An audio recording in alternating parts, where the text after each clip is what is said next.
ओम शांति। आज बाप दादा के 21 जुलाई 2020 के ईश्वरीय महावाक्य हैं। मीठे बच्चे, बाप तुम्हें पढ़ा रहे हैं खूबसूरत देवी देवता बनाने। खूबसूरती का आधार है पवित्रता।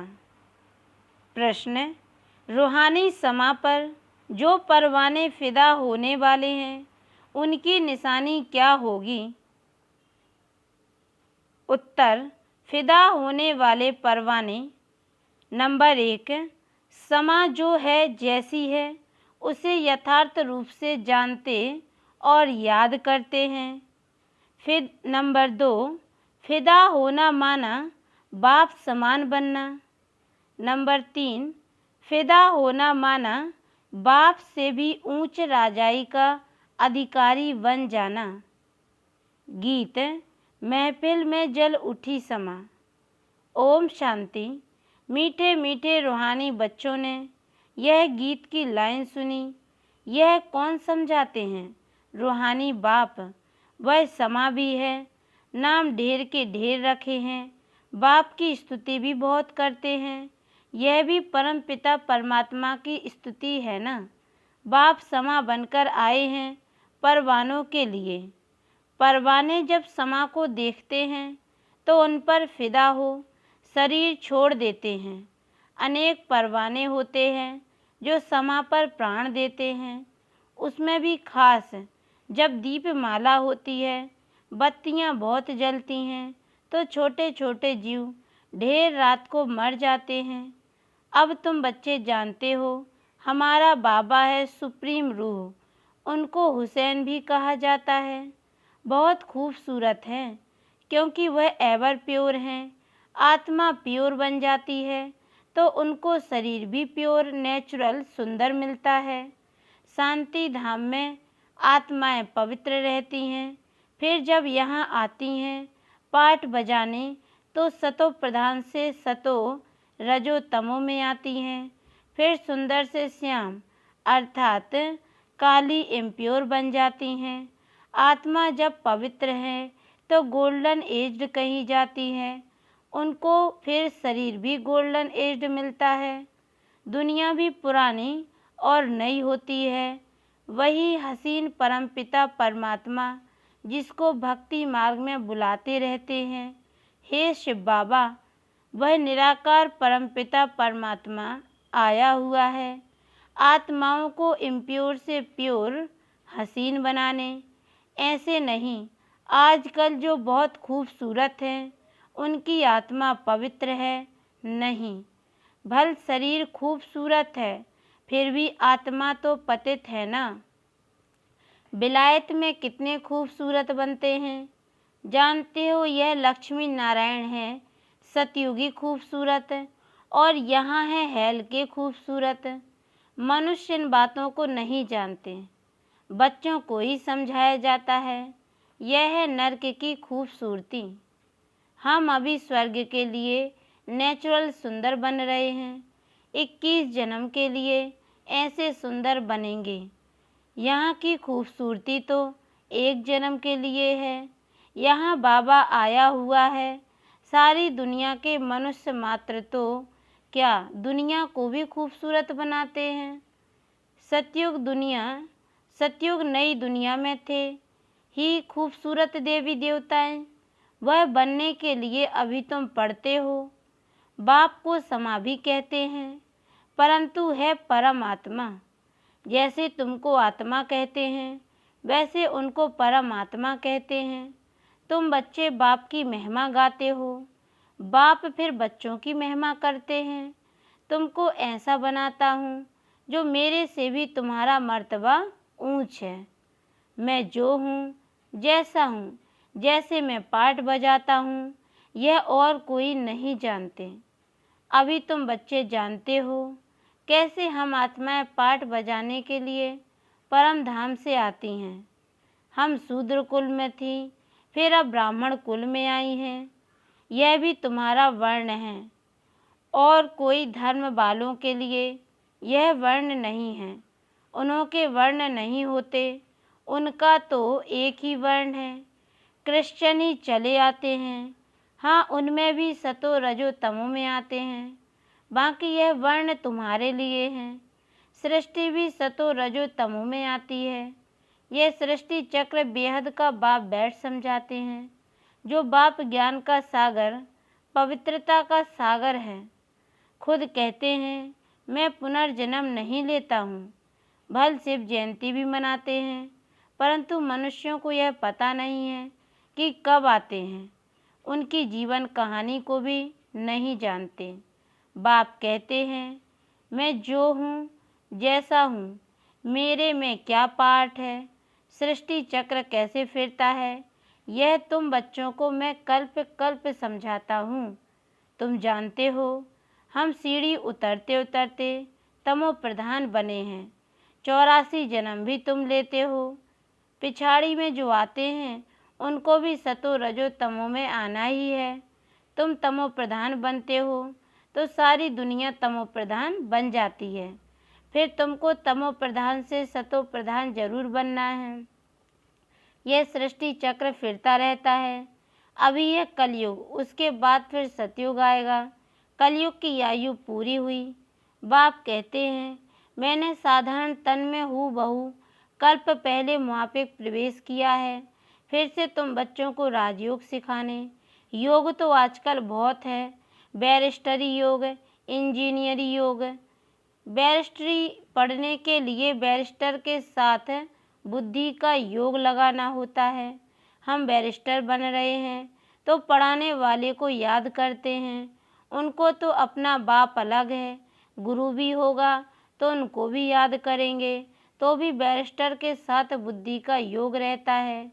आत्मा ही पढ़ती है, आत्मा ही शरीर द्वारा जज, बैरिस्टर आदि बनती है।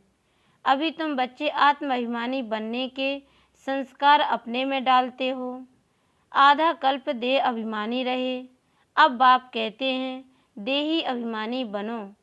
आत्मा में ही पढ़ाई के संस्कार हैं। मनुष्य आत्मा ही जज बनती है। अभी हम विश्व का मालिक देवता बन रहे हैं।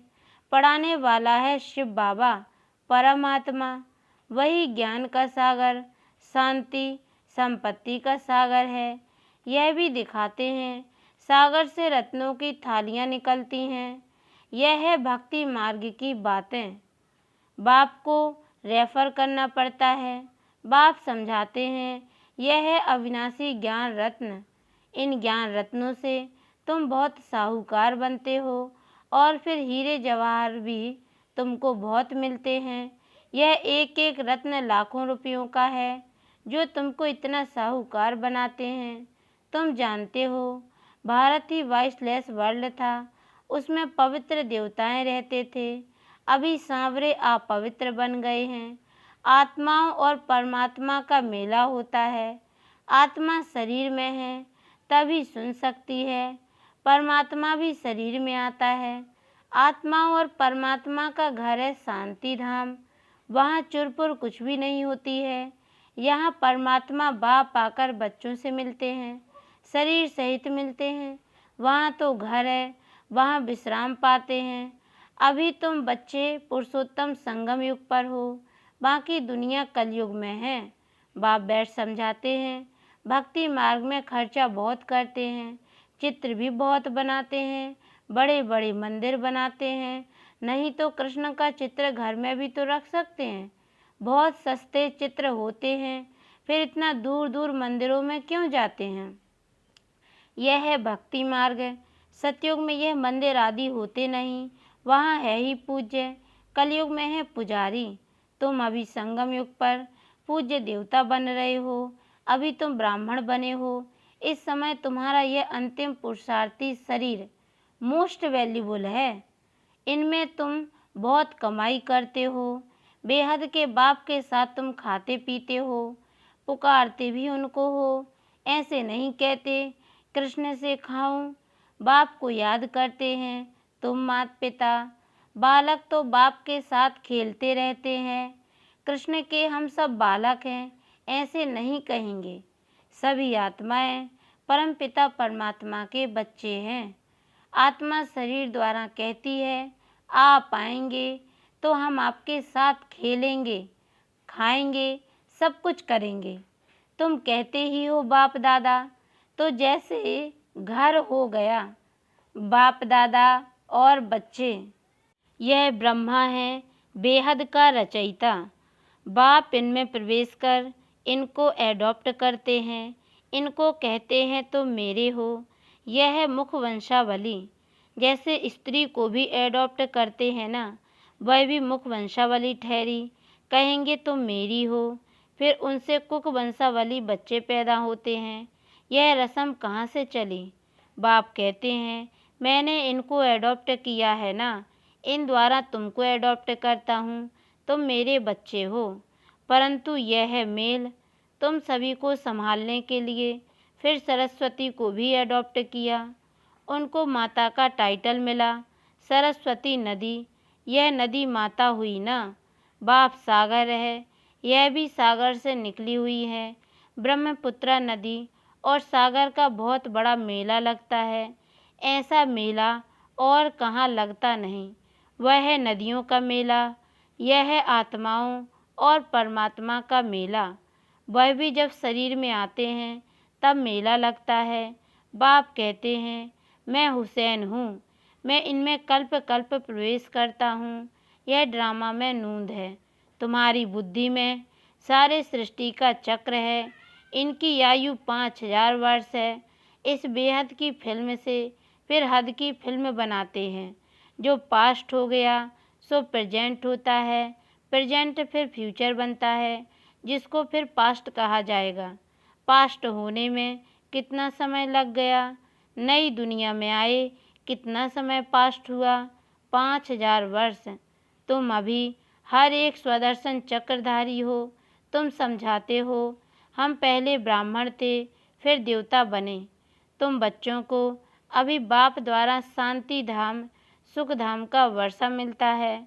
बाप आकर के 3 धर्म इकट्ठा स्थापन करते हैं, बाकी सबका विनाश करा देते हैं। वापस ले जाने वाला तुमको सतगुरु बाप मिला है। बुलाते भी हैं हमको सदगति में ले जाओ, शरीर को खलास कराओ। ऐसी युक्ति बताओ जो हम शरीर छोड़ शांति धाम चले जाएं। गुरु के पास भी मनुष्य इसीलिए जाते हैं, परंतु वह गुरु तो शरीर से छुड़ाकर साथ में ले जा नहीं सकते। पतित पावन है ही एक बाप, तो वह जब आते हैं तो पावन जरूर बनना पड़े। बाप को ही कहा जाता है कालों का काल महाकाल। सभी को शरीर से छुड़ाकर साथ ले जाते हैं। यह है सुप्रीम गाइड, सभी आत्माओं को वापस ले जाते हैं। यह छीछी शरीर है, इनके बंधन से छूटना चाहते हैं। कहाँ शरीर छूटे तो बंधन छूटे। अभी तुमको इन सब आसुरी बंधनों से छुड़ाकर सुख के दैवी संबंध में ले जाते हैं। तुम जानते हो हम सुख धाम में आएंगे वाया शांति धाम, फिर दुख धाम में कैसे आते हो यह भी तुम जानते हो। बाबा आते ही हैं श्याम से सुंदर बनाने।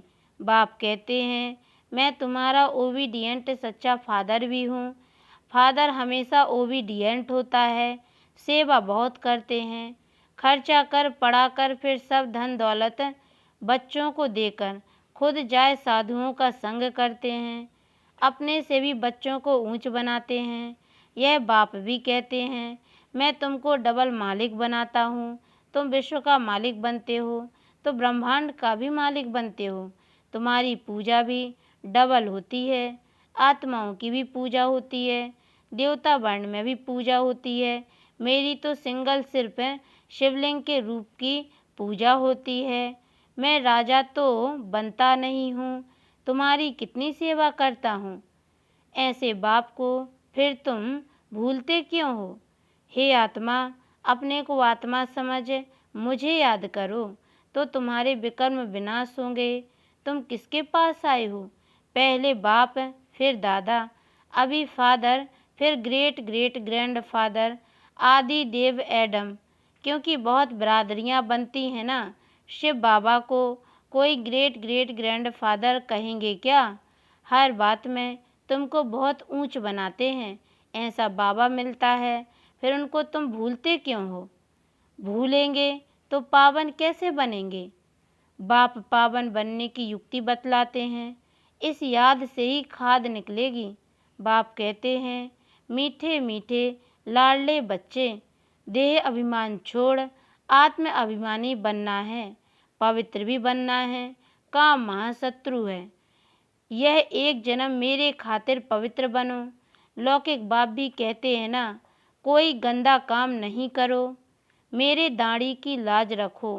पारलौकिक बाप भी कहते हैं, मैं पावन बनाने आया हूँ, अब काला मुँह मत करो, नहीं तो इज्जत गवाएंगे। सभी ब्राह्मणों की और बाप की भी इज्जत गवा देंगे। लिखते हैं, बाबा हम गिर गया, काला मुँह कर दिया। बाबा कहते हैं, मैं तुमको हसीन सुंदर बनाने आया हूँ, तुम फिर काला मुँह करते हो। तुम्हें तो सदा हसीन बनने का पुरुषार्थ करना है। अच्छा, मीठे मीठे सिकी लदे बच्चों प्रति माता पिता बाप दादा का याद प्यार और गुड मॉर्निंग। रूहानी बाप की रूहानी बच्चों को नमस्ते। और हम रूहानी बच्चों की ओर से भी रूहानी माता पिता बाप दादा को याद प्यार और गुड मॉर्निंग। बाबा नमस्ते नमस्ते नमस्ते। धारणा के लिए मुख्य सार है। पहली पॉइंट है, यह अंतिम पुरुषार्थी शरीर बहुत वैल्यूबल है, इसमें बहुत कमाई करनी है। बेहद के बाप के साथ खाते पीते सर्व संबंधों की अनुभूति करनी है। दूसरी पॉइंट, कोई भी ऐसा कर्म नहीं करना है जिससे ब्राह्मण परिवार की व बाप की इज्जत जाए। आत्माभिमानी बन पूरा पवित्र बनना है। याद से पुरानी खाद निकालनी है। वरदान, कलयुगी दुनिया के दुख अशांति का नज़ारा देखते हुए सदा साक्षी व बेहद के वैरागी भाव। डिटेल है, इस कलयुगी दुनिया में कुछ भी होता है, लेकिन आपकी सदा चढ़ती कला है। दुनिया के लिए हाहाकार है और आपके लिए जय जयकार है। आप किसी भी परिस्थिति से घबराते नहीं, क्योंकि आप पहले से ही तैयार हो। साक्षी होकर हर प्रकार का खेल देख रहे हो। कोई रोता है, चिल्लाता है, साक्षी होकर देखने में मज़ा आता है। जो कलयुगी दुनिया के दुख अशांति का नज़ारा साक्षी होकर देखते हैं, वह सहज ही बेहद के बैरागी बन जाते हैं। स्लोगन है, कैसी भी धरनी तैयार करनी है तो वाणी के साथ वृत्ति से सेवा करो। अच्छा, ओम शांति।